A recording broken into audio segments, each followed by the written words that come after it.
বর্তমান সময়ে আমাদের সঙ্গে অনলাইনে যা হয়, হঠাৎ কোনো অপরিচিত ব্যক্তির মেসেজ, হাই আপনি কেমন আছেন, আমরা রিপ্লাই দিয়ে বলি আলহামদুলিল্লাহ ভালো আছি। এখান থেকেই ধীরে ধীরে কথা বলা শুরু হয়।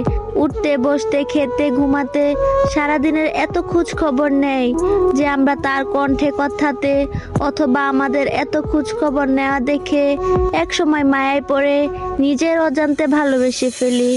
আর জীবনে ভুলটা আমরা সেখানেই করি। বিশ্বাস করে মনে রাখবেন, দুষ্ট লোকের মিষ্টি কথা আর বেঈমান স্বার্থপর এদের টেকনিকটাই এমন। আপনার সঙ্গে মিষ্টি কথা, আপনার এত খোঁজ খবর নিয়ে যে আপনি ভালোবাসতে বাধ্য হবেন, এজন্য বলছি কথা বলুন, কিন্তু বুঝে শুনে তারপর সম্পর্কে জড়ান।